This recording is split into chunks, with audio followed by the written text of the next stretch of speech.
Hello French learners, I hope you've had a very productive and French-filled week. My week has been excellent because thanks to you, some of you commented in my last video that I can actually watch shows and movies in French on Netflix. I don't know how I didn't figure that out before, but I am able to change the default language, and so everything that I tried last week that was dubbed is now in French, and obviously I'm using the English subtitles as well. So thank you so much for commenting. I am a dum-dum and I'm sure I would have figured it out, but last week I didn't think to mess around in the settings. So this week's been great. I've started some French shows on Netflix. I started a show called Osmosis, which is very cool. It's a little bit sexy. It's intriguing. I won't talk too much about it. Maybe you want to go check it out. It's on Netflix. And also there's a show called Black Spot, which is a little spooky. So that's a good one too. And side note, I started a show that's actually in Dutch. It's not going to help me with my French, but that's a great show. It's called Ares. So also a little bit sexy, a little bit scary as well, in a good way. So if you're learning Dutch or you just want a great show that happens to be in Dutch, check out Ares. While I was watching Osmosis this week, I thought, let's see how much French I can actually understand. And I closed my eyes whilst I was watching and I understood zero, basically.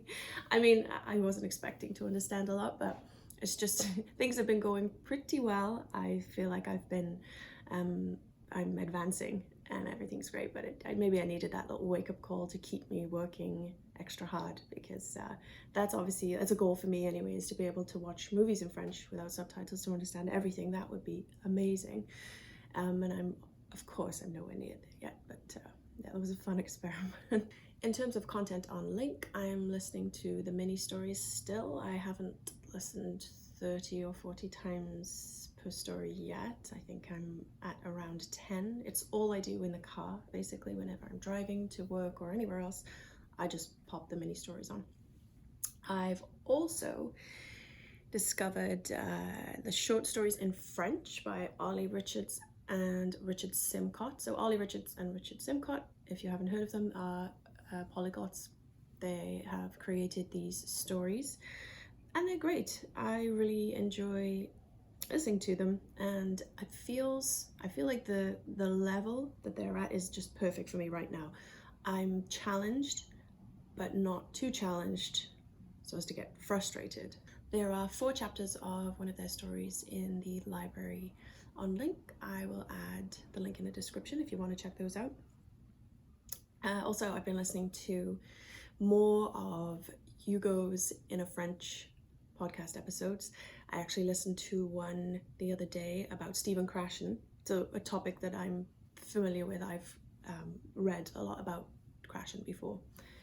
And I listened to the episode and understood it so well. It felt great, and I had a real confidence boost. That was great. That felt like a win for sure. I read and listened and linked, and then I happened to be going somewhere in my car afterwards, so I listened to it again, and I found that really helpful. Actually, I might use that as a strategy moving forward. So just listening and linking, figuring out, getting the gist, and then listening straight after without any of the text, just to see, just to reinforce. So, something funny and kind of embarrassing, I discovered this week that the word tout de suite, which means right away in French, is a French phrase. First off, I thought it was pronounced tout sweet and spelled T-O-O-T S-W-E-E-T, and it was just a fun, whimsical English word. I don't know how I've gone 34 years without ever having seen it written down before, because if I had, I would have known straight away that it was a French phrase. But there we go. I thought you might find that funny. Also this week, as a way to integrate French into my daily life more, I have gotten some kids books from the library because I have a 1-year-old, as I've mentioned before, and I'm reading to him each night.